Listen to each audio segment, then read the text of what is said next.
Good afternoon, everybody. We're back again. It's Monday afternoon. Where does the time go? Weren't we just here? We were just here. Yeah.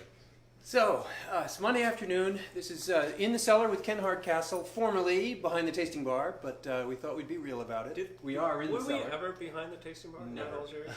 Never were. No. It was a good idea. It was a concept. I like the title. It makes a lot of sense, but we never got there, did we? Well, maybe someday we'll figure that out. We will. It's kind of been fun being in the cellar, too. I love being down here. So as usual, we're going to give a couple minutes for people to show up, and if you do show up, we'd love it if you'd let us know. Either comment or share our post with others if you think there's people out there that might be interested in what we have to say, or just like the posts, and we'd love any interaction that you might have. If you have questions, please ask them. Chuck's monitoring over here. We'll do the best we can if you pose a question to us to get it answered right here live in the video. And if we can't get to it in the video, we'll always do our best to get to it after the video and make sure you get the answer that you want. Let's see, what else do I have to say? We are winding down in the weather here.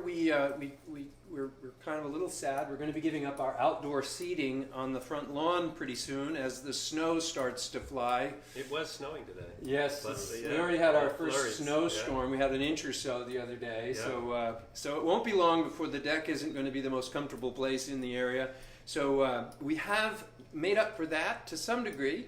On weekends, Ken has been gracious enough to spend some time clearing out the cellar area a little bit so that we can socially distance, 16 seats roughly in the wine cellar. So you can actually join us on Saturdays and Sundays and sit and enjoy your wine with next year's wine as it's aging away. That's been fun, beside actually. you. People down here eating and talking. We have the music on, and there's wine fermenting away, so it's bubbling in the background. It's kind of it's the real deal. You're sitting in the wine making facility, so it's a lot of fun. It is. It's cool, and so if you want to experience that, just come and join us on the weekends. We're going to do that for the next month or two at least, until we get our third floor finished. When the third floor is finished, we'll have plenty of room to space people out, and who knows? Maybe if you guys like it enough, we'll be able to talk Ken into letting us do it more. But we'll see. As long as you help bottle, mop the floors occasionally. That's help a good bargain. The wine. Yeah. Do some bottling. Deal. He's thinking on his feet. I like that. So, let's see. What else do we have today? So, we just released our club. I hope all of you club members out there have had a chance to pick your club up. If you haven't, you can pick it up anytime between now and the end of the month. So, so please come on in. We'd love to see you. And if you do see us in the tasting room, as always, let us know, and we'll show you around and maybe take you upstairs and show you the space as it's developing on our third floor. We'd love to do that. I love these times when we have a club release, because all the club members that we don't ship to, that come in and pick them up. I hung out with a couple of them yesterday when they came in to pick up their bag, and just checking in on everybody and see how they're doing. And yeah, it's great. It's really, really nice. I it's agree. Wonderful. I enjoy it as well. And I also wanted to let you know the Liquor Commission has started a really cool program. They're not going to be able to do their wine. What is it called? During Wine Week, they had that big wine festival down in Easter Seals, down in Manchester. Yeah. They're not going to be able to do that this year, so they're doing this 90-day around the world event where you basically are going to get to virtually experience a lot of the same vendors and learn from the vendors themselves, the winemakers and spirit makers, and we've been invited to participate in that. So on December 9th, the three of us are going to be holding a wine tasting and sharing some of similar to what we're doing actually right now, talking about some of the foods that we carry and pairing them with the wines that we have available in the liquor store. So hope you can join us for that. And also, really excited, we got our TTB approval and our labels are in the press for our new cans. Two new canned products. Petite Blue is going to be in a can. That'll be a really unique and first-time thing for us. And all you voters out there. Sparkling Rosé. And two new can designs. So we're really excited about that. Do you have any idea how long it'll be before we think we'll get canners here? Do you have a time frame? I got to get the wine ready for it. So. Well, of course. A small detail. So I'm thinking mid-December. Mid-December. Yeah. Okay, so we got early December, mid-December. 4 to 6 weeks before our next can. Stocking stuffers. Yeah. Whoa. That can and fit in my stocking, that's for sure. Yeah, mine too. Now I know. The problem solved. So anyway, that's enough. I see these guys have already poured the Of wine. course, sometimes we get to talking and we forget the fact that we're here to drink. To sample wine. I didn't have to say anything this time. Preempted. Cheers. So what are we doing today? So Ken has suggested that we explore some of our meads. If you remember 2-3 weeks ago, I think we did a tasting where we sampled some of the food on our cheese and charcuterie plate with some of our wines, and we had a lot of fun. We learned a lot. We really learned a lot about the different ways in which our food pair with some of the things that we're serving in our deli. So during that presentation, we really felt like some of the items that we had really needed a mead. Yeah. They just And mead is an interesting product for those of you who are just joining us or maybe just discovering mead as it is. There are many different people that make mead. It's a fast-growing product. It's an ancient product. It is basically fermented honey and water, and it creates this beautiful wine that has all sorts of different characteristics. You're able to use the honey and water as a base and add other things. Maybe you ferment it with grapes or with berries or with flowers or spices. So it makes for a really wide range of products. And hundreds or thousands of options. and there's so many meads that are being created now. It's just incredible. It's like hard cider, but even wider, it seems. Yeah. There's really people making tremendous things with meads. It's much more popular. When we first started this winery, I think there were something like 50 meaderies in the country, and now there's 600 or 700 meaderies, maybe more than that now. I haven't kept up with the count, but it's a lot of mead. It's really active on the internet and social media. All the different people are making meads. I'm reading stuff, contributing stuff. Everybody's very active. Actually, speaking of active, Michael Fairbrother of Moonlight Meadery has been sharing some really exciting news. I won't say much because Michael likes to be tentative in how he shares it out there, but he's got some exciting news about what he's going to be doing with his meadery in the next year or two, if all things go as planned. Really looking forward to see what Michael comes up with. We'll share more as we know, because And he's a globe-trotting champion of mead. He's he the goes largest mead all maker, over the place, and largest really, winemaker great. in New Yeah. Hampshire, and maybe the largest mead maker in all of New England and beyond.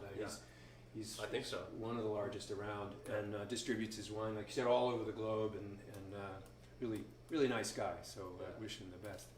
And a lot of people don't actually think about Hermit Woods as a meadery. Yeah.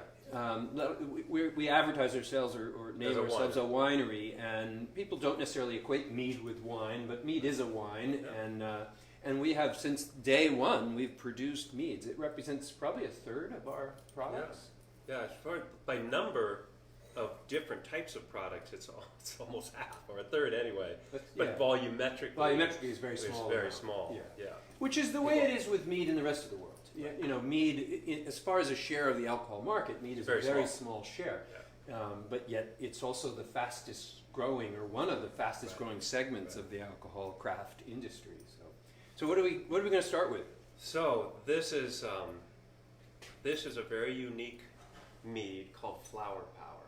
Oh. And this is where we take our award-winning base 3 honey wine, which is early floral honey that's blended with water, and that's it.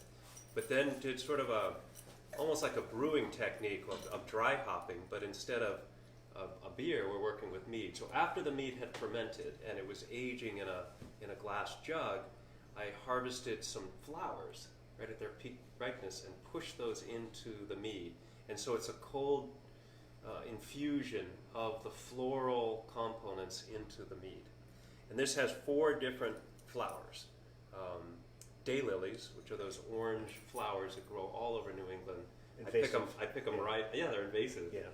I pick them right on the dirt road, right in front of my house. Yeah. And they grow outside the winery here. You've picked some of those too, I think. I've used those. Yeah. Staghorn sumac Oh, I love that. You've made tea out of that stuff, Yeah. like the natives used to do. We added it to something at some point. I can't remember what that was. We've Several added to things. Red Scare and different wines as well. It's a nice bite to So it. Staghorn Sumac is in here, and then elderberry flowers. So the flowers before the elderberry. fruit forms, and we Yeah. make wine out of the berries, elderberries. So it's elderflower? These are elderflowers. Yeah. So there's an elderflower component, and then the fourth flower in this vintage, this is the first vintage of Flower Power, are hops. And these are hops that my son found in my backyard, growing there. So these hops were picked and infused into the mead.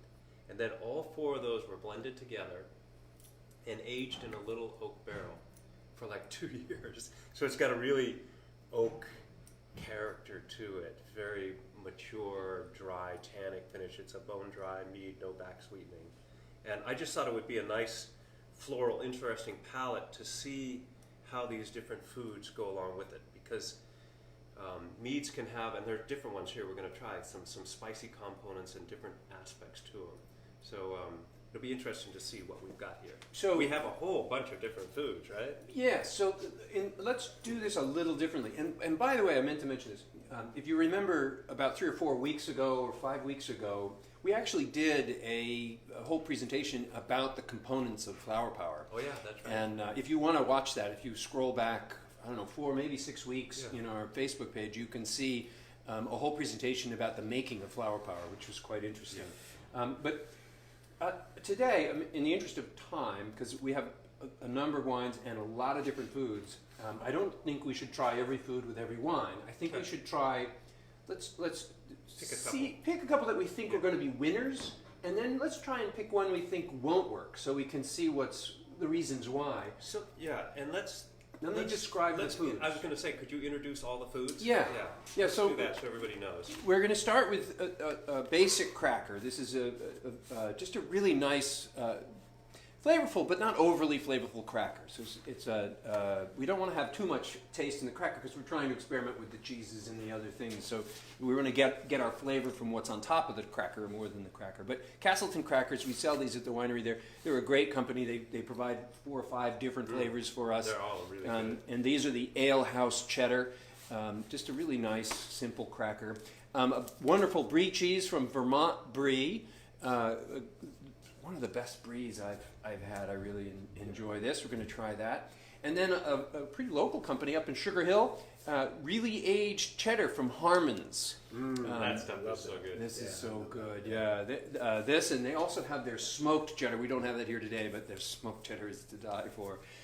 So we're going to have some cheddar, and then a Grafton, also a Vermont cheese company down in the southeastern corner of Vermont. Which one? This is the Sage Vermont Good. raw milk cheddar. So we're going to try that. The sage in this is really delicate. It's a nice flavor, and a couple meats.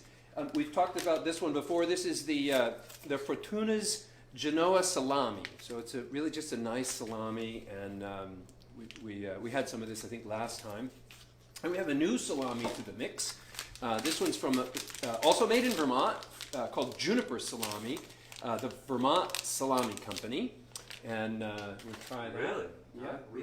I haven't tried that. Yeah, that's Yeah. new. We just got that a few weeks ago. And then for sauces, and for dessert, the sweet side of things, we have the Great American Hermit. These are downright addictive. Careful, if you get one of these, you're gonna go down a rabbit hole because this is dangerous stuff. And then, of course, we couldn't go without some chocolate from Winnipesaukee Chocolate over in Wolfboro. We're going to have their Black Cat, which is a basic, pure, dark chocolate. Not a lot of other Hey, flavors. JB just joined us. Yeah, JB. Hey, Hey, JB. Good to see you, JB. Hope you're doing well down there in Florida. Yeah. Gene Supple joined us. Who? Gene. Gene. Okay. And Maya. Hi, and Gene. then Maya. Gerald. Hi, Geraldine. And I Gerald. figured And, Geraldine would oh, show up as soon as yeah, we for the start meat. talking about meat. Eli Badger's here. Hi, Eli. All right, Eli. And Charlene Williams wants to know who is the winner of the Scarecrow. I can't say it. Scarecrow contest. Basket. Yeah. Actually, if you go to the Greater Meredith Greater Meredith Facebook page, we just posted the winner of the basket. So that was drawn on Friday evening, and I don't remember the name, but it's posted on the GMP website. If you want Okay, there you go. There's your answer. and then I should also add, since you're on the subject, the Meredith has a scarecrow contest, which we participate in every year, and the folks down at the ice cream shop and Voila, Ben and Jerry's, Voila, and Nahampsta. I'm going to mess up her name. Nahampsta. I think it's Nahampster. Anyway, the 3 stores down in the marketplace put on this fabulous scarecrow display, and they won the People's Choice Award this year for the best scarecrow display. Anyway, back to the food. Thank you for that question. I've got an idea too here. When we go to taste, Yep. we can all have the same wine, and we each try different things. We'll cover a lot more All right. variability that way, so that we have the same wine, but we're trying a different cheese, a different cheese, a different cheese. We'll cover it a lot faster. Perfect. Instead of us trying to cover them all. So 2 more things I want to mention.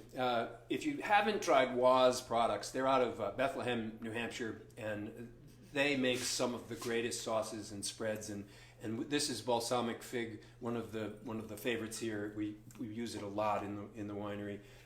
They have about 10 or 12 different products like that, and then dozens of others that we don't all carry at the winery. But check them out; they're great. And then Blackwater mustard. This guy's great. I love Steve. Yeah, he's great. He's been selling his mustard at farmers markets and around New Hampshire for 10 or 15 years now, and we've sold him since we've been in business. And then he came to us and asked if we could create a mustard that's just for us. So we actually gave him provided him some of our Crabapple wine.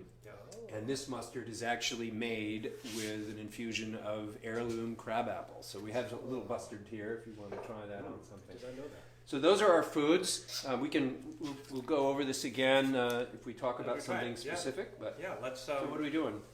Let's try a cheese, a cheese cracker, with the Flower Power Mead. All right, So this is a pretty. I'm going to try the Brie because All right, I think that's Brie. it's really You good. want to go with the sage, and I'll go with the cheddar. Sure, sounds good. So when I first tried this flower power, I This is empty. didn't know what it was, and certainly the 3 honey came out in it for me, and then the rest was just confusing.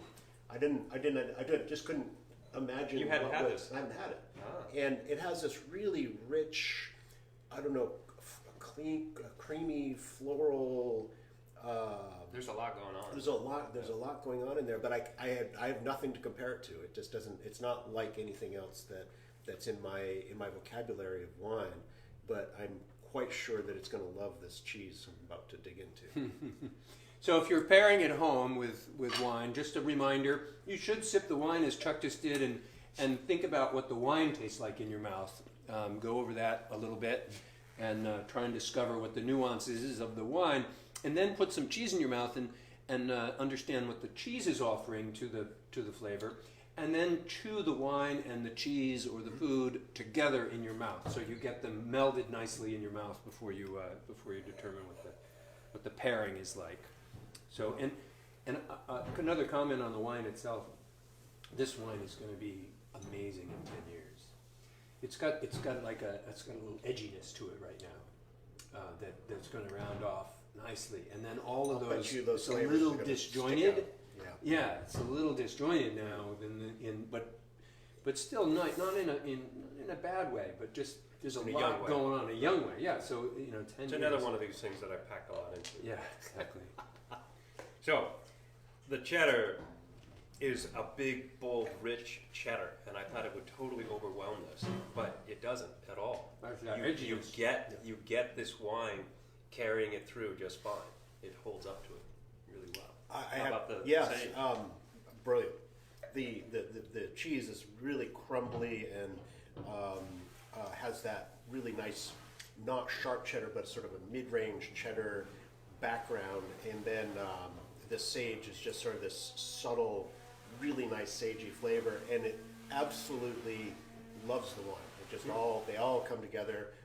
They all make each other better. The wine has had a creaminess to it that came from the cheese. It's a win-win. Well, That's good that we did it this way because I did not have that experience with the Brie. The Brie fell apart, didn't hold up? Didn't hold up. The Brie is a really nice, delicate cheese. It's creamy and it's just, but it's delicate. It doesn't have a lot of intensity, and the wine does. Overpowers it. It overpowered the Brie. I got a little hint of the Brie in the back, but I wouldn't choose this wine. Oh yeah, try a little bit of the sage. I like the sage even better than the cheddar, because the sage is that floral component, and it adds another flower to the experience. Yeah. There are all these different flavors and aromas and things going on, and then you add that sage to it, and it adds a whole other thing. Yeah. That's really nice. We gotta write that down. Yeah, that's a great. So you write that down out there. We're recording this, so we're in good shape. How come we don't do this in the deli? We have a dessert flight with chocolate. How come we don't have a cheese flight? We did. Well, we had a cheese tasting. Oh, that's right. We had that for a while. Well, that would be fun to bring back. Maybe upstairs. We could do that. We need to do. We are going to do it upstairs. Yeah. Absolutely. Right. When we get our, we got to do our that. 'Cause tasting. that was great. We saw that in South Africa. Yeah, remember? yeah, that at Goat Fair to Rome. Goats to Rome, yeah, Yeah. Fairhaven. Fairhaven. Yeah, that was a great experience. Yeah. That was actually really cool. I'd had Goat Stew Rome. You can get their wine it's Goat out Stew here, Rome in the liquor store. Yeah. And I was shocked. Here I am, with 10,000 miles away from home, and Yeah. we're driving down the road, and somebody recommends we go to the place that makes Goat Stew Rome. Yeah, unexpected, really. And It's a small world. It's a big place, but just they've got really have goats there. I and never they knew do it was. Rome, I never right? knew it was a South African wine. I didn't either. I just knew the name. I'd seen it. I'd had it. I enjoyed it, but I didn't connect it to South Africa. Speaking of in the Power Buy section, not to get off the subject, but we talk We about do South anyway. African We wine. We will. Yeah. There's a great red and white South African wine. Comes from the Wellington region. That's in the was anyway a couple weeks ago in the Power Buy section of the local liquor store. If The you month Google just South, changed though, so sometimes it changes on the month. well, the it still may calendar be on the shelf. So if you Okay. Google South African wines, I'm sure you'd find it in the liquor store's website.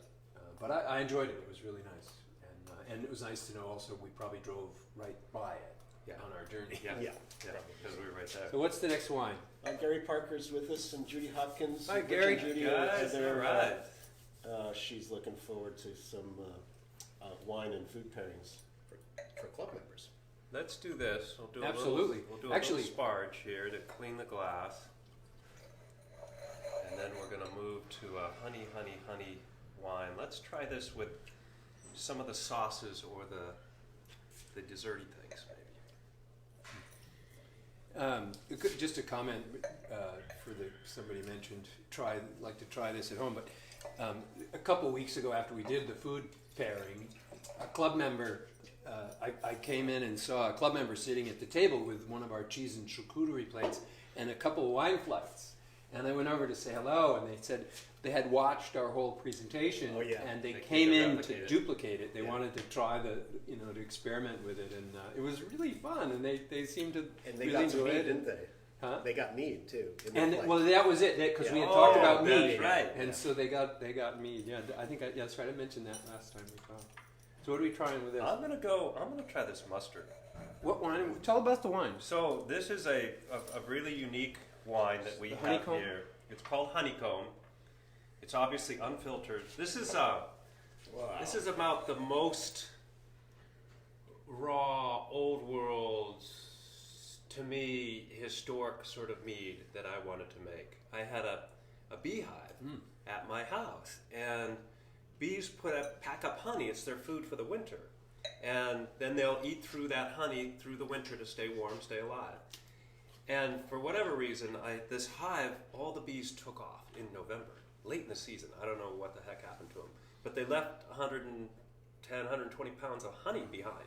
It was on the hive. So I saved the honey. I was going to spin it out when Max and Amanda were visiting, but it had all crystallized. And you know, natural honey will really solidify and become granular and thick and hard. So I couldn't spin it out of the hive anymore. So I said, oh, well, let's do what probably the ancients did when they came across a bunch of honey in the hive. They would just scoop that up, blend it with some water, let the native yeast in the honey do the fermentation. So I remember you filmed me of just ripping apart all of this honeycomb with all this honey dripping down. I had a barrel fermenter and added some water and then just let it go.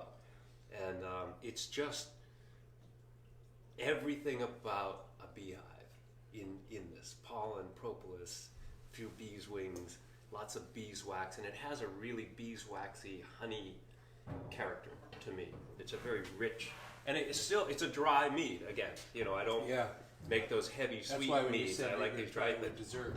Well, we have desserts here. I don't know what's going to go I with know. the dessert because they're all dry. But dry red wine goes with chocolate. Yeah, so yeah. But What you're are you going to try with the mustard. I'm going to try the mustard. I'm gonna go creme fraiche and Oh, that's a blood orange spread from Wozz on that. We didn't have the jar. Oh, we okay. we ran out of the jar, but it's the Okay. same company Wozz, and it's called blood orange and blood orange something. I forget that. we've had it before. Yeah, It is I have delicious. I have a note here. Oh God. Oh, that's terrible. Oh no. Oh, don't do that. Cranberry blood orange cognac is what it's called. Oh yeah, okay, there we go. All right, that does not work. Mustard and Mustard and I'm gonna go with the salami. okay, that's one of the salamis. Yeah. I think that's probably a better. The oils in there might go really nicely with it. Oh, that is good. What'd you try? Oh, no, the creme fraiche and the blood orange cranberry jam. I'm gonna try. It may not be good with the wine, but that is just really, really fantastic. I think it is good with the wine. No, that's interesting. What happened? Neither overpowered each other, but the flavors are disjointed. They don't go together. They don't go together. Yeah. These flavors that's in salami does not match Go with the that honey. honey. Yeah, it's really interesting.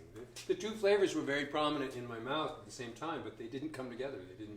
One didn't make the other better. That's the key. You know you got it right when the food and the wine both get better in your mouth as you chew on it. So then my observation with the creme fraiche and the jam is that I'd had my palate had been cleansed by the wine, I and gotta try this it. was absolutely delicious with the creme fraiche and the jam. It's got it's cranberry, so it's got some bitterness. It has some sweetness. It has the creaminess of the creme fraiche.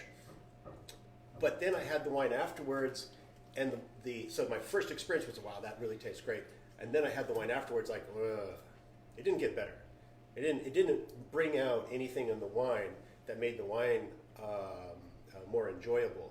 But on the first round, just the palate cleansing and the experience of that food was phenomenal. That's kind of interesting. I actually, I'm sorry, I liked the two in my mouth together for some reason. It was an interesting experience. Did you try it? No, but I tried the fig, Yeah. and with this in my mouth together, Yeah. is just great. It's fantastic. But then afterwards, going Try back the to the wine for the sort of Dead. cleansing rinse, it's like dead. It's, Yeah, see, that's what. it's hot and thin. It doesn't work. But together, Yeah, it that was works my. really well. Yeah. I don't know what that is. It's something about the I would say residual. I would say it's that's generally in the mouth or something. it's generally a plus. I mean, this wine is a palate cleansing device that works well. But it's interesting that it likes the blend, but not the. Isn't that interesting? That's the same experience I had Like with that. the blood same- orange. same. You mix them together, Yeah. and it's really nice. But then just do a No, little that's rinse. a different one. Oops, sorry. Thank you. Yeah, that one. The honeycomb. Just do a little bit now after you finish chewing. So I have to What drink happens some to the more? wine?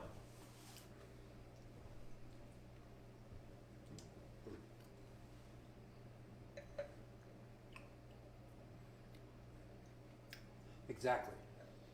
There's the same level of intensity of that wine that I first enjoyed when I first sipped the wine. So yes, it's hard to go back. Yeah. But the two together in your The mouth two together works, work but great. doesn't finish up. It's interesting because like with this sort of thing, I'm thinking to myself, I want a Chenin Blanc or something because I think afterwards it would work well with it. But I Yeah. don't know if that's the case. But with these, what's interesting is it works really well while you're chewing the food and drinking the wine. But then afterwards it doesn't go. Part of that could be these are really dense flavors. intense, right? They're Yeah. really powerful. Yeah, and they're also coating. they leave a lot of residual on your mouth. I wonder what that is. Yeah, there's some. Because there's a thick sauce or a pasty, kind of saucy experience. So I tried the sage cheddar, just Yes. because it seems like the cheddar goes well Yeah. with mead, right? We figured that out in the first one, and it was not as good with this as it was With the flower power? The flower power, it made the sage can be bitter, and it made it bitter. That's interesting. Yeah, the cheese itself was a good combination. It's so fun when you experiment with these things. You know, And when pay you really attention to take the it. time and pay attention to it. It's so fascinating. You know, and all the chefs out there in the world are like, duh. Yeah. this is what it's all about. You know, the cheddar went great with the flower power, kind of like with that, but this it doesn't go. Doesn't work. No. There's a lot more alcohol in this one. I think it's a little hotter as a mead, and it doesn't have that floral component. So here we go. So we're having a hard time hitting it with this one. Yeah. So let's try. This is just going to be a total wing shot. Ah, Whoa! whoa. Hermit's Great American Hermit with lemon drizzle. I mean, Alright, it's a go for total it. long See shot. what you Alright. think. But- See what's. I'll try a piece of dark chocolate while you're doing that. All right. I'm gonna try some salami. You know what? A little residual of this in my mouth didn't go with the Hermit at all. So but yeah. that's cleaned out. So Okay. Well, you can have some more wine to clean your palate with. About 12 people watching today. That's pretty good.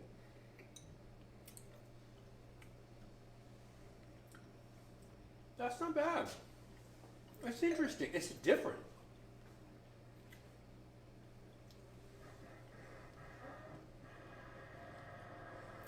Chocolate doesn't go with it. The chocolate is a very bitter I mean, chocolate, try the- dark chocolate. Yeah. No, I agree. It didn't go. Try that. I'm curious to see what you think of that. The Hermit with it, which has got cinnamon and a lemon drizzle on the top. I think and- that this wine is difficult to go with any of these foods. It's so much on its own. It doesn't play well with others. I found the salami to be, it is salami, right? Mm-hmm. There are two different brands of Yeah, types of this is salami. the Vermont, well, I guess they're both Vermont, but the Juniper. one. I found the Juniper one was nice, which was unexpected, honestly. Well, because I already I had tried it with the other one. With the other one, it was a And fail. it wasn't. Yeah. It failed for me anyway. Maybe But- it would be different for you. You're right. That's not bad at all It's kind of interesting. with the Hermit. Yeah. Because I'm getting That's this. not terribly I'm sweet. getting this cinnamon Yeah. nutmeg Not gonna have thing the frosting. aroma going on, and then the honey goes with that. And for whatever reason, it's right. It's not that sweet to this, so they don't dry each other out or conflict with one another. That's fascinating. I never would have guessed that. No. It follows through fine. It's a dry meat, follows through. And after even the sweet. follow-up taste. The was follow-up okay. taste is okay. Yep. So that's what that one goes with. All right. Flower power goes with the sage, and honeycomb goes with the hermit. Wow. There's so No, many. whoa. There's so many spices in that Hermit. It's bananas. I'm going in. So But see I what you think cleansed on my the mouth. I had this. I rinsed my mouth out with Glad. Well, we're almost out. This could be a problem. Wow. I need a bigger bottle. And it's not high alcohol today. So I had the salami. I cleansed my palate. Went to the Hermit, and all of the Hermit spices are like the allspice and cardamom and nutmeg and It goes. that one you put in hams, the little pointy things. I Yep. can't remember what that is. Yep. Clove is in there, and it's like bang! I'm just getting overrun with all of these great spices and fall spices that. And what make, happens with the make wine? With that go like it's going in my pocket here shortly if you're not careful. I just want to eat more. But so, and then the aftertaste. Well, we'll see what happens.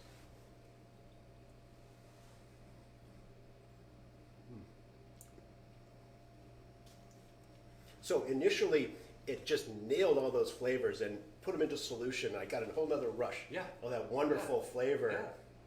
But I lost the wine.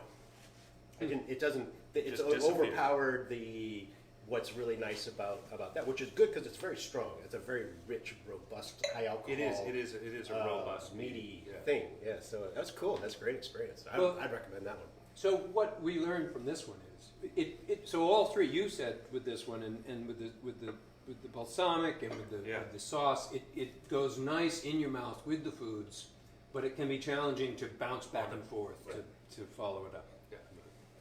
Wow. But with the Hermit, because the Hermit lingers, maybe it carries on afterwards without any problem. Yeah. So that also brings up, like when I'm enjoying a nice steak at home for dinner, I like to make sure that the wine and the steak are in my mouth every bite together the whole time. So that's okay. You know, you want them to blend together in your mouth. Ooh, this is all right. We're gonna break it up here. This is a piment. So for all you out there, we are tasting Meads today, and Meads are a wine that's made out of honey, typically honey and water, but sometimes you can take that honey and blend it with berries, fruit, grapes, what have you, and they get different names depending on what the other components are. So the first two are I don't know if there's a special name for a flower mead. It's probably a metheglin, which is a spice when you add spices to it. That's just a straight up show mead or sack mead because it's a little higher alcohol. And this is a piment. This is called Old Vine. Tell us the story. This is a great really, story. Really interesting. So, my wife and I are transplants. Maya grew up in the New York City area. I grew up in the Los Angeles area. We met in New York City many decades ago, wonderful decades ago. And we moved to New Hampshire through my pursuit in geology as a career. And Maya, once she got out of the city and got into the country, really took a liking to it, as we both did. And she pursued trying to find an old farmhouse in the country in New Hampshire. And she found one. It was not too far away from the kids' school, beautiful place, old cape, New England cape, center chimney, post and beam. And we bought this house in the dead of winter in 2003. Snow everywhere, had no idea. Lots of acreage, but we really didn't know what was out back at all. It wasn't until the next spring. All the snow melted away, and it was a total overgrown field. I'm like, oh gosh, okay, what am I going to do with this? And I went out looking in the field, and there are these posts out through this field, 2 rows of posts. Like, what the hell is that? There's wild roses and sumac and all sorts of things growing there. And when I dug around a bit, I noticed there were grapevines that were along these rows. And the previous owner, in 1969, had planted Marichal Fauche, which is a cold hardy French hybrid wine grape, for the first winery that was going to set up shop in New Hampshire, which was Winnipesaukee? it's Winnipesaukee Winery. Winnipesaukee Winery. You remember the guy's Canopus? Thank you. I've been there. I went there. Canapa. I went there. Canapa. They're up on Darrell Mountain Road Yep. in Gilmington, and I went there as a kid with my parents. I went on a wine tour actually when I was. I mean, this is '69 or '7. So Yeah, we this probably is in the went, 70s. No, so this is probably '71 or '72. Yeah. I remember he the was big steel around for tanks. 10 years. Yeah, so Canapa had this vision of growing and making wine, growing grapes and making wine Cold hardy in grapes. New Hampshire Yeah. as a way of, getting some value added to the land. So he reached out to different landowners and said, look, if you grow grapes, I'll buy them from you and we'll get this going. That was the challenge. He didn't have the space and the ability to grow enough grapes to make a commercially viable wine, so he had to reach out to local farmers to get them inspired to grow the grapes. And isn't it true that when he wanted to set up a winery in New Hampshire, it wasn't legal? He actually had to change changed the prohibition rules Yeah. to allow Exactly. the production of wine He's- in this state. He's credited with changing a lot of the rules that allowed home winemakers to become commercial winemakers for the first time in New Hampshire, and opened the door for a lot of other folks like us who eventually got on board. Yeah. So this wine is made from grapes from those original grapes that were planted. So these are 50-year-old vines. And hence the name. Grown Old vine. organically out in a field by themselves with no help for a long time, and still there's no pesticides. Yeah, it's there's no- beyond organic. It's- It's beyond like organic. It's field sprayless. dirt. It's Yeah. I pluck leaves, and they're birds and bugs and all sorts of stuff. And it's not all even over the well place. trellised at this point. Oh no, it's not. There's some of the original wires. Yeah, It's the no, I original know. posts and falling, wires. It's all falling down. Yeah. It's fallen down. Yes, it is. But it grows some incredible grapes. I've made beer out of these grapes. I've made mead out of these grapes. I've made wine out of these grapes. And so this is a really fun venture. It's probably not truly a piment. The component of honey in this is not as much of the fermentable sugars as the grapes. Ah. So, but it's along those lines of a piment. And so this is bringing in a red wine grape to our table here, and I think, my first instinct is the meat and the cheese. Yeah, me too. So we ought to try those. Before we go there, just one more addition to this story that I find so fascinating. In the very first year that Hermit Woods existed in 2011, we were invited by Chef Joshua Berry up at the Balsam's Grand Resort Hotel to hold a wine dinner at the hotel. And in 2011, we had a wine dinner pairing our wines with some of the wonderful food produced by Chef Berry. And in researching how to market that wine dinner, how to get the word out about it, I discovered I Googled it, and I discovered a clipping from the White Mountain Winery. It was the White Mountain Winery. White Mountain White Winery. Mountain. It was not the Winnipesaukee. It was That's the right. White Mountain Winery. Yeah. And there was a clipping from the Concord Monitor touting a wine tasting At the Balsam. that the White Mountain Winery held either their first or second year in business at the Balsam's Yeah. Grand Resort Hotel. So That's it's crazy. really crazy There's that so many we're great making photos. wine from their grapes, and we shared a wine dinner at the Balsams in our first or second year of operations. So it's a really amazing story. And thank you, Canopus, for Oh, laying the foundation. remember, Mrs. Canopus, you've been he here. passed away a decade or two or more ago. Yeah. I can't Mrs. remember But that. she's still around, and Mrs. Canepa came into our winery, Yeah. not knowing anything about this relationship Right. at all with our winery. I remember meeting with her, Yeah. and it was just, I have a picture we of were it. so thankful of what her husband had done, what they had done together. And that was a great, great thing to meet her and Yeah. see her at our place. So I chose the Genoa Salami. And I'm going to go with the other salami. Wow. Yeah, so this has a lot of tannins and drying your mouth out. You can feel it on your teeth. This is really drinking like a big red wine. I mean, in fact, if you just gave this to me and didn't say it had honey in it, I honestly wouldn't detect it. And maybe if I've tried hard, after the glass is empty, a lot of times you get that essence of honey. But this went with the meats just better than a Fraiche should.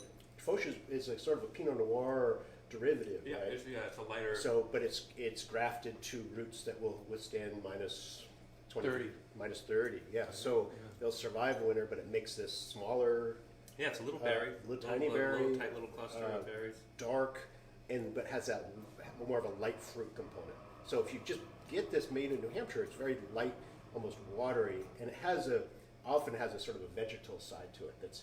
That you just have to like it for what it is. But this with the Well, honey, that's the classic foxiness. Yeah. that people talk about Right, with these New England grapes. it's its when they're own picked it's too its young own or character. whatever. Yeah. But this doesn't have any Nope, of that. it doesn't. at No. all. No, I this is- tried both salamis, and I think they're worlds apart with this wine. This one is wonderful. That one doesn't go well. I was just going to Interesting. say, I'm glad you Really? said that because I just had that one. Yeah. It And, doesn't- and This as one- he's saying this how one- wonderful this this one- one Well, was. that's why I was got to thinking- try that. Yeah, so try that now. That's fascinating. Because that doesn't go. Yep. There's There's some like a pepper in whatever there. there's pepper. the juniper or whatever that's in there, the herbal juniper, component doesn't I'm go gonna try with this Brie. wine. This is a really nice. Yeah, it's really aged well. beautifully. I think this is a 2015 vintage. That so is it's 5 fascinating. years So- old. So it didn't go at all with the juniper. Very nice salami, but didn't go with this wine. But it went extremely with well that. with this one. It's That's so more subtle. that's more oily Yeah, and smooth, balanced, yeah. sort of classic salami flavors, and it goes really nicely with the wine. That tannic backbone that's in this wine There's definitely goes really nicely with it. Yeah. I have to say that I snuck in a little bit of Brie. Yeah. Oh, You did, huh? Mm-hmm. Yeah. Oh no, it was good. Really? Yeah. Brie. It was nice. Kate just made a comment about enjoying the history about the grapes, and she made a comment about that beyond organic. Thank you, because it really, organic farming is fantastic. It's much better than a lot of commercial activities, but it still uses a number of pesticides and approaches that can lessen a natural sort of format to growth, and biodynamic and wild foraging and completely non-spray sort of approach can really bring out the characteristics of that place, of terroir, of True the terroir. plants. Yeah. Right. Even though what'd you think of that?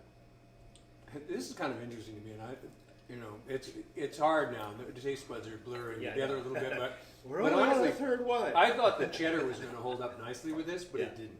I didn't. cheddar? I didn't like the cheddar Yeah. with this, but I liked the brie, And you like the Brie, which is totally opposite what I would have thought Right. would have been the case. And your experience earlier was you thought the Brie might go well with the mead, and it just crashed. I crashed. Yeah. This New England grapes always have a little sour note because we're a cooler climate, and this has a little sour note, and I think the Brie, sort of softens that. The oils in the brie, yeah. The cheddar, I don't know what it was. It was hard to really put in. Did you try the cheddar with it? I didn't. I think it's gonna. The Brie's beautiful with it. I think. I get You went with the flavor of Brie sage. all the way through, but I get the wine all the way through. It's so They go fascinating. really well. This isn't planned. We're just flying by the seat of our pants here, and it's so What do we fascinating. Yeah, well, exactly. It really, we're getting the same reaction. It's real. It's not just it is. imagined. It's Right. real. Right. It's really fascinating. Sorry if you people out there can pick up the noise behind us. That's actually coming from 2 stories above us. We're actually they're finishing the third actively floor. Yes. trying to get the 3rd floor done. They're in here almost 7 days a week under construction. Yeah. That was I just had the cheddar, and it was not. It probably wasn't as offensive as the sage would be with it, but at the end of the day, I don't think either of the Oh, things he's going taste. to the mustard again. Either. I gotta find something. Oh, that's gonna crash. You know what, Chuck? I think you helped me. I'm interested because I tried it with I forgot that was the sage. Yeah. It's cheddar, but it's sage cheddar. Yeah. Now I'm going to try it with the cheddar. It was okay. It works with the regular cheddar for me, but neither of them were enhanced His by the mustards are experience. so good. It's almost got that wasabi element to it. Really got that great rise that comes out of it. I think you need something. I think you need something a little sweeter than to go with something. This is else. too spicy. What do you think? Holy moly, that's not bad at all. Really? Oh my No god. way. No way. Try it. That's awesome. I gotta That try it is again. really- I gotta try it again because that That is really I'm nice. getting the wasabi rise of this Right. incredible mustard coming through as the wine carries it.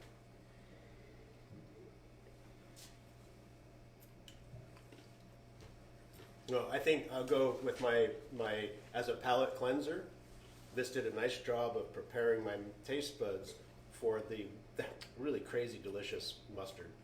But in the having the wine afterwards, it detracted from my enjoyment of the wine. Well, I haven't had the aftertaste yet, but that was bizarre. Bizarre. I mean, good in a good way. I would never have expected. I would wouldn't never either. No, expect I that, but it actually worked for me. It wasn't I'm bad. doing after. It's not like, who just eats mustard straight. It's not. Right. It's a sort of a strange Yeah, thing. that And part of is- the cheddar cracker really underpins it. So. Oh, so Shirley Glines joined us. Hi, Shirley. Hey. Long time no see. Welcome. Nice to see your smiling face on the internet. Anyway, what's going on the 3rd floor? What? Well, you have to drive your car down Main Street and see the debacle that our building is. The third floor is evolving into a multi-use, best in the East Coast of the United States venue for everything. That's what it's evolving into. So you have to come see it. No pressure. Yeah. That's right. Well, Bob's You, doing you it, heard it know. here first. Right. You just, there Bob's you go. got it all in his head. Come on, Bob. Get it set. And it's a year-long project that's started 3 years 4 ago. years ago. Its main purpose is going to be the real passion that comes from all of us that's driving this project is we're going to have live music on our third floor. We're going to be inviting musicians I from think all people over are the starting. world. I think people are starting to get this. We like to hang out together. We like to drink and eat. and eat great food. And listen to music. and We listen to like music. to listen to music. Cheers to that. I mean, we just had a nice evening at Chuck's place, learning all about the two people that pushed out the Who Yeah. Oh, that was interesting. Yes, that's back right. in the '60s. I mean, it's fascinating. All right, I gotta go. I right. gotta move on. I've heard it stamped. Yeah, if you're interested in that sort of thing. Oh wow! Let's so that do was let's do we, this we one. actually sell this. We don't have much. Well, There's only like six cases. I take most 3 of it bottles. home. Yeah, We okay, try not to sell it This because comes if on. we you sell should- it, you that should means we can't drink Sorry, it's off. the Oh market. my God, this is gonna be fun. All right, so this is another one of our unique meads at Hermit Woods. This is called Knot, K-N-O-T, Sap Mead. So this wine is made from a very particular honey where the bees Whoa. have foraged on Japanese knotweed. It's an invasive. Doug Seigan is out there all the time. A friend of ours is out there all Battling the it. time battling it. I battle it in my yard. It looks like bamboo. Beautiful plant, but grows all over the place. And it produces a whole big spray of white flowers in late August, and pollinators, honeybees, love it, love the nectar, and they pull back that nectar and put it up and turn it into honey, and it's a dark molasses-like honey. Now, we take that honey, but instead of blending that dark late-season honey with water, like most meads are, we blend it with maple sap, straight out of some sugar maple trees, and ferment that. Ferment it dry and age it in French oak wine barrels. It's just amazing what goes into this. I think this is one of my favorite products. That we I carry. love this wine. It's It's really good. Not sap honey, not weed honey. Not Sap from the Yeah. local trees, and then French oak barrels all come together to make Yeah. this mead. This Yeah. is one of my favorite Yeah. products. We don't sell this to the public, do we? We should Not just if we can help it. we should just keep it all. Sorry. What's amazing to me about this wine since its inception is the citrusy, floral aspect of it. Well, you've always said that knotweed honey has a citric, because we have another It's something. honey It's like a wine, lemon peel thing. Yeah. It's really. I don't know which where you it comes don't from. get in the honey. No, you don't. No, Not at Very all in the molasses, honey. yeah. No, you don't. You get that. That's like burnt sugar molasses sort of honey. Right. Yeah. It is. And somehow when it ferments, it turns into this stuff. If you haven't had Japanese knotweed honey, I highly recommend you get some.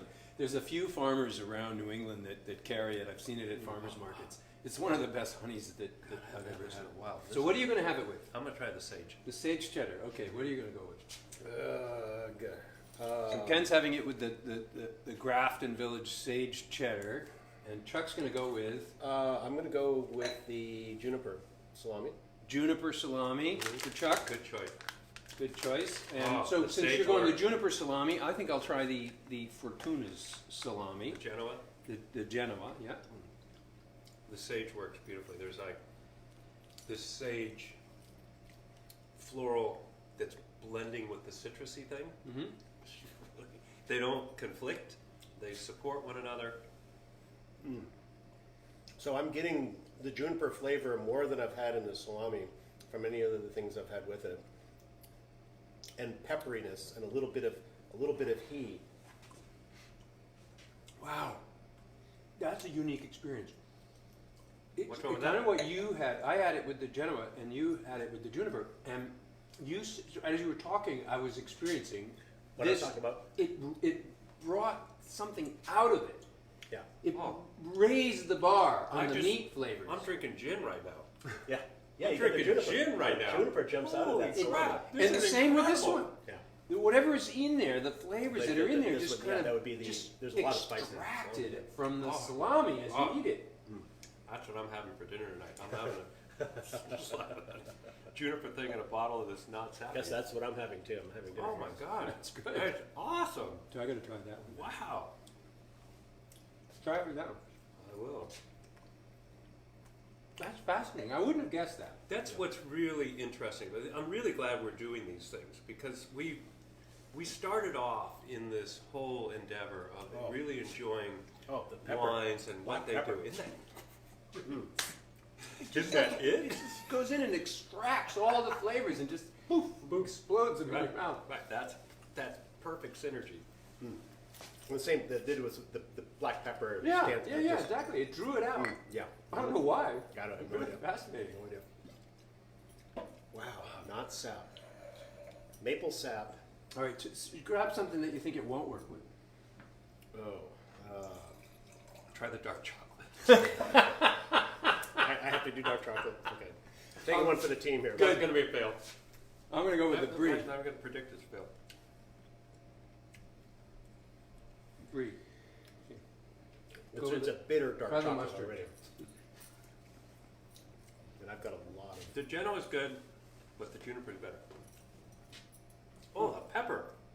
Yeah. Hold on. Yeah. Wait, I'm not black done pepper. yet. Yeah, no, the black pepper. Oh, wow, the Yeah. black pepper just pops out of it. Mhm. Wow. That's incredible. That is nice chocolate. It does not go with the Brie. The Brie is not, again, it's not Doesn't strong. hold up. Doesn't hold up. That's what, I mean, this is what's really interesting about this wine, I've never done this before. When it hits right, it really accelerates. Yeah. These foods. I mean, they just It's a fast track to explode. wonderfulness. Yeah, chocolate's a I had a fun. couple comments I'm not making right now. Yeah, so dark chocolate. Actually, my palate was nicely prepared. I had a very nice dark chocolate experience, but then once having the hello there, Lori Putnam Hurley. There was a We question. did get up there a few weeks ago, sat on the deck, and enjoyed your delicious wines. Love the mead. See Thank you. That's excellent. Thank you very much. Love the mead. And a smiley face. Oh, thank you. I'm glad somebody comes to Hermit Woods and enjoys the meads. Yeah. Because we're not known for meads, as we Right, said in right. the beginning, and it's always shocked me that these meads. It does shock me. I drink more of our mead than I do of any of the rest of our wine. phenomenal, and it's just meads aren't in our vernacular. They're not. People just it's like, oh well, you know, if you didn't grow up in an environment where a mead was a thing or I think whatever. it's an acquired taste too. I think it's an You acquired know, taste, it's really. It is, because I'll be honest, when you first introduced me to meat, I wasn't I crazy remember. about it. I can bring myself right back to your basement, and I'm like, well, we're gonna make this meat, and you're like, God, do we need to make meat? You said something like, was pretty yeah, much you're not a like, meat fan. no, like Yeah. you're not Yeah, I gonna do wouldn't meat, say are that. you? Yeah, you did. There was a leaning that way. And I said, yes, we're gonna make meat. Good. And you were like, okay, Glad you all right, did. Put your foot down. Well, yeah, somewhere there's a tipping point. You warmed up to it. I have nothing in my glass. Shocking. I think he's waiting for us to serve him. Yes. Could we please move on to the next one? Wait a minute, Chuck, you didn't finish about the chocolate. Oh, ixnay on the chain. That's Pig Latin for those of you who are educated. I bet that was a fail. I bet that was a fail. Yeah. I'm going to clean my palate. We got one more to do. One more wine. We're going to wrap this up pretty soon.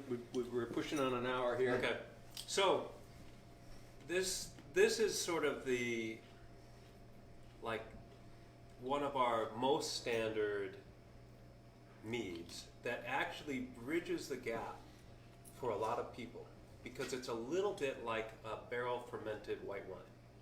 Some people talk about a barrel fermented Chardonnay or something like that because it's got an oaky component to it, but it is just a honey water ferment. It's our most widely distributed wine. It's in the state liquor stores. And it's called 3 Honey Gold. So we had started off making 3 honey wine, even though we didn't really want that necessarily to happen at that time. But we've been pushing through and doing Thank God. 3 my, honey wine. My wife would probably have left me by now if we didn't have 3 honey wine. Yeah, she just said something like that. Yeah. So this is a version of our 3 honey wine, but the 3 honey wine spends its whole life in a stainless steel tank. It likes it there. It preserves the true character of the honey, and it's a very special early season floral honey. But early on, I thought, wouldn't it be nice if I could see what oak and sort of red wine character would bring to this. So we were making wines out of Carmenere and Merlot and Cabernet and Syrah early on, imported grapes. And one of those vintages, I think the first one was 2012. Pretty sure about that. 2012, I emptied a barrel of Carmenere. I'm like, oh, I should fill that with something. And I had a batch of 3 honey wine. Oh, let's just rinse that with a little bit of water. All that red wine had soaked into the oak. Yep. Let's fill it up with this really light colored wine and see what happens. And so the wine goes in there and it back extracts the red that had saturated the oak and pulls that back out into the wine. along with the oak character. Along with the oak. If you're wondering what we're doing with the rinse, one of the things it's good to do, if you really want to just understand the flavor of the next wine in your glass, you want to rinse your glass or start with a new glass. So we're just rinsing with the next wine. So a little bit of wine in the glass, swirl it around, and just drink it quickly, and then put the wine in your glass. So you have a fresh taste of that. I wine. love the purity. I drink a lot of this wine. Well, I drink a lot of mead as it is, but I drink a lot of this one in particular. And if you don't know, Ken is 97. So Not doing too bad. very This helpful. is definitely the mead that bridges the gap. If you enjoy drinking a nice white wine, made from grapes, An oaky Chardonnay. an or oaky something Chardonnay, like that. yeah, Yeah. you're gonna find some similarities in the character and the style of this wine. It's very approachable. It's straight ahead. It's Yep. approachable. It's not. These have a lot of stuff going Yeah, on. yeah. It's maybe too much for a lot of people. This is really, like I said, it's very approachable. And it's actually telling. It's become one of our best-selling wines in the New Hampshire liquor store. We have 6 products in the liquor store, Yeah, and it does and really this is one of the wines that sells the most. You can get this at most of the, I think half the liquor stores in the state carry our 300 Gold. So if you want to try it, I'm what are you trying gonna it try with with?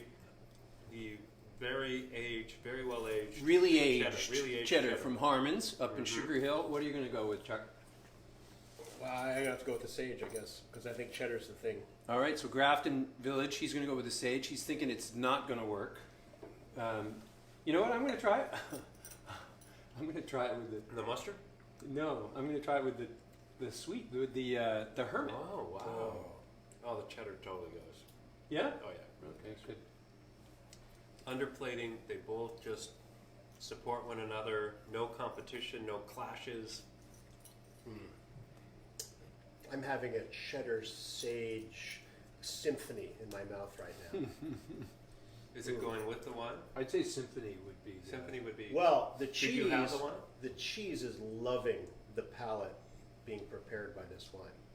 I'm afraid that my next sip of wine might be disappointing because all I can taste right now is sage. It's almost like pencil I shading can kind smell of. the sage from here. Can you? Yeah, I mean, volatilized it. Yeah, perfect. Volatized. Yes. Volatilized it. So I don't know if this is going to go well, but Oh, you haven't tried it yet? No. I cleansed my palate and then I had some the cheddar and then You know, he's going on here He to hasn't make even sure tried it. his palate is actually really clean before he Try gets it. there. yeah, I'm going Well, no, back. you got to put some cheese in. No, I've already No, had he the already cheese. did that. No, I you have got to cheese. have them two together. Yeah, He already did that. No, he didn't. No, he didn't. Oh. He just had the cheese. Now he's just having the wine. Oh, win-win. Yep, win-win. What's he doing? He's breaking the rules. What's he doing? Mm. He's breaking the rules Oh. for sure. Well, I can can't still say. taste cheddar and the cheese and all that. You know no, what? but you You know what? chew them up in your mouth together. It's not my thing. So what did you do? How did that work? It was really different. It didn't work. I wouldn't recommend it. But it wasn't bad. It was interesting. It was an interesting combination of flavors in my mouth. Not one that I would say is going to light any fires under you, but All right, I'm gonna try it. you're going to go with the mustard. I'm gonna do the mustard. You're right. You're right. I'm destined to find something with that It's mustard. such good mustard. It is. I love Well, you this did mustard. find something with the mustard. Which Yeah. one was it? The honeycomb or the... No, I don't think it was a honeycomb. No, the not sap mead? I don't know. No. Well, it's recorded. We'll be able to look at it. Anybody remember? Anybody remember what we did? Oh yeah, We still have... None of these go with the chocolate. We've determined that, right? chocolate isn't not working. Not with I think. mead. Well, yeah. I so, think if we had deep red or Yeah, deep yeah. blue Oh, yeah. or something like Absolutely. that. Yeah. We already know that it goes well with some of those. I'm going to go with the cheddar. See what that does. This is the really aged cheddar. Try that. I'm gonna go with the chutney. Ooh, Oh God, no. Oh God, no. Oh, you're going with the balsamic fig. balsamic thing. Oh, that could be really good. Yeah. That could be really good. Mm. Geraldine, it goes awesome with the smoked cheddar. Oh, Mm. thank you. I bet it does. We have some of that at home too, so good. Yeah, good. Balsamic fig. That is so delicious. Really? Well, With the balsamic- what? I don't know. No, Balsamic on fig. its own, yeah, it's great stuff. Yeah. Eat it with a spoon, sort of thing. This does go good with the cheddar. Yeah, it does. That's really Yeah, nice. it does. It's really nice. It's really Yes, yeah, it's just one of those. Mm. Yeah, that's a winner. I give the balsamic fig a thumbs up. Really? Shocking. Shock! I'm gonna try that. Wow, I'm gonna try that too. We'll see how shocking it is. Yep. Shocking. So Never the would've- balsamic fig, that's Wozz. Balsamic fig. This stuff is incredible, Oh, it's so tasty. but I love Mm. this sort of thing. Mm. That is a great. I could just eat that with a spoon. I know. It's. Wait, I think I just did. It's like mincemeat pie. Mm. That's what it reminds me of. Oh, Chuck nailed it. That's absolutely right. Huh? It's just an interesting combination. Completely unexpected. Right, it's completely unexpected, but I like it.